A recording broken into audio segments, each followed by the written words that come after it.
Hello everyone and welcome to another Rise of Kingdoms video. This is Dragothien here, and today we're going to be talking about one of the most asked questions that I get on my streams every day from players just like you. I want to make sure that I get a video out on it because really it's the same answer every time, and I want to make sure that this information is out to the masses. So you'll get this notification if you hit the bell. Make sure you hit the subscribe button if you have not done so already so you can get all those goodies hot in your inbox whenever I post them. But what I'm going to be doing today is Genghis Khan and Saladin.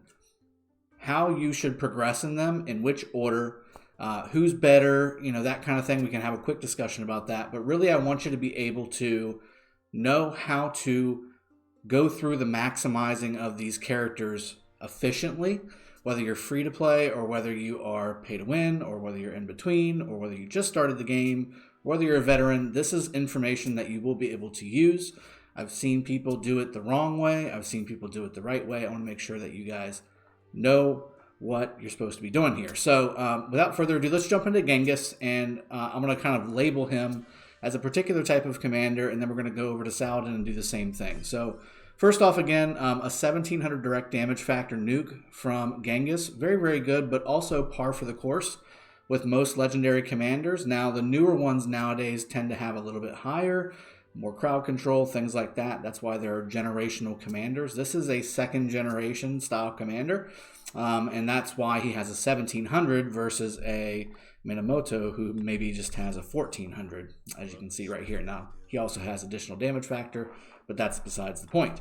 That being said, 1700 damage factor is nice, and he also, if you notice, has a 950 rage requirement. Almost every other commander in the game has 1,000 rage requirement with the exception of Edward. So this is technically a faster casting commander.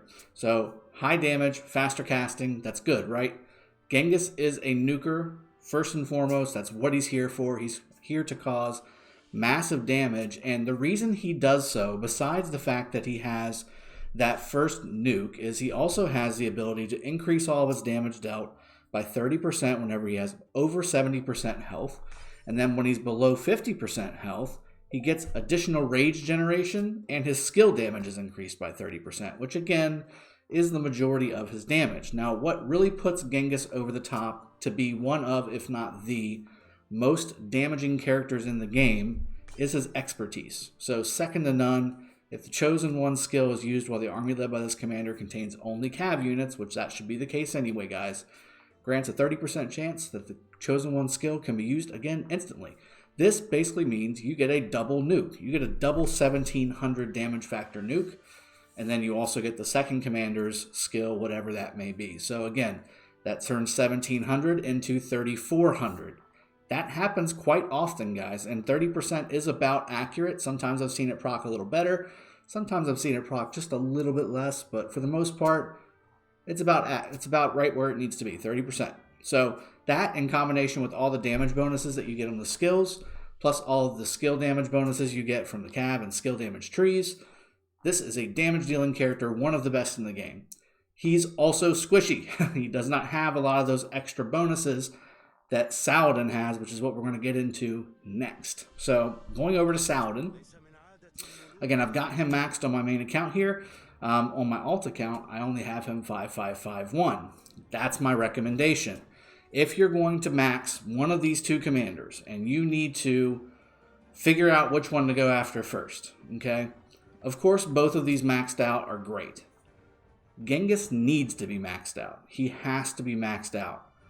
Saladin, however, because his force skill is strictly to do with damaging city garrisons, you can get away with having a 5551. Saladin, which is about a 310 sculpture savings from maxing him, because you got 4 skills at 80-80 and 70-70, so that's 160 plus 150, and that's 310 sculptures, guys.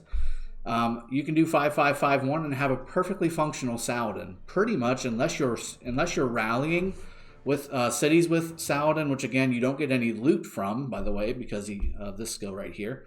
And also you do lose a little bit of damage factor. Again, the 1400 versus the 1700. The march speed reduction is also a little less, and the healing effect reduction is a little bit less as well. But very minute adjustments. He's about 95% effective, guys. So Saladin at 5551 is the way to go. That's the one you want to do first. Reason being, again, it only takes about 380 sculptures of Saladin to make him almost fully functional, whereas with Genghis, again, he really starts to shine with his expertise, which means you need 690 sculptures, folks. Okay, so my recommendation at the end of the day, we're talking about what to do, right? The question has always been, who do I max first, Khan or Saladin? Who's better, Khan or Saladin? There's no better. Khan is better at damage dealing. Saladin is better at survivability and tankiness and also dealing damage and also reducing healing and doing a bunch of different crowd control style things. Khan doesn't really have that. He just has raw damage output. But the recommendation is, again, if you have your choice and you have not maxed these guys yet, go 5-5-5-1 Saladin, then go back to Khan, max him. That's going to take a while, okay? Then come back to Saladin to max him if you don't have a Takeda or something else to work on if you are a Cav commander. Certainly you want to have a Minamoto leveled up. You want to have your Pelagius, your Baybars, your Sun Tzu, all those key epic commanders to kind of slot in as you're growing your account. But again, Saladin primary being the first one that you want to get to 5-5-5-1. Stop right there. You've got a 95% fully functional legendary commander at your disposal at that point. Then jump to Khan, work on his skills all the way up, 5-5-5-5-5, all the way to the expertise, max Khan, then start going back to either Saladin, and again, Takeda is another great option to do 5-5-5-1 as well. Pairing up a Saladin Takeda is a very good open field, very good garrison, very good rally pairing for anything Cav related, especially if you don't have an Attila.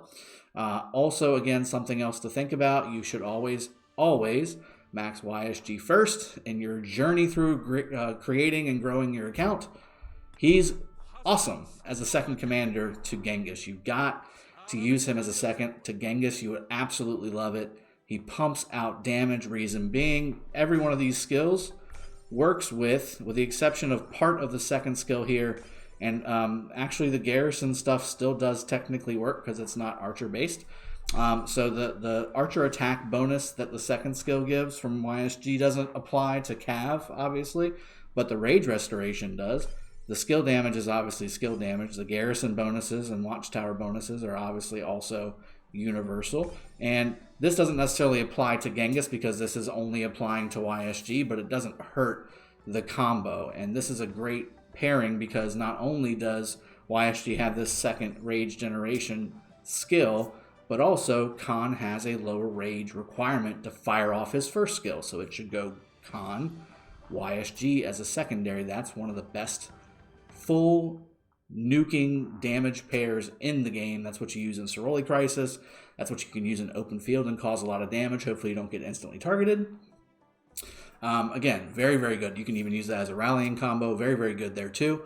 Again, great pairing there. So you want to make sure, and again, summarizing here, I know I've said it 100 times, but this is the whole reason for this video. So I want to make sure that you get it down pat. Saladin first, 5-5-5-1. Go to Khan, max him. Okay. Then from there, if you want to go back to Saladin to max him, you certainly can. Takeda, again, is another good third commander there with 5-5-5-1.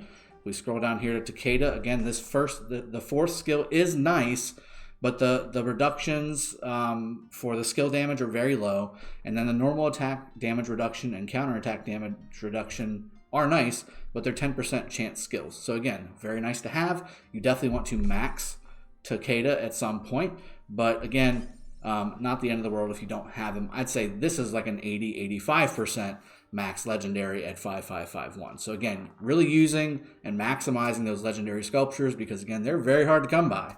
And if you're a free-to-play player or you just don't put a whole lot of money into the game, this is the way to be very efficient with your legendary commanders and your legendary sculptures, while at the same time being very effective on the battlefield and in your city, in KVK, in Ark of Osiris, all the different game modes inside of this game. So I hope you guys have enjoyed this video. And again, I hope I've answered the question. And again, I'm sure I'll continue to get this question multiple times, but I at least wanted to make a video out of it so I could at least say, hey, on my channel, there's a video about it, specifically that question. So again, I hope you guys have enjoyed. I will see you guys next time. Cheers. Have a good one. Take care. Bye-bye.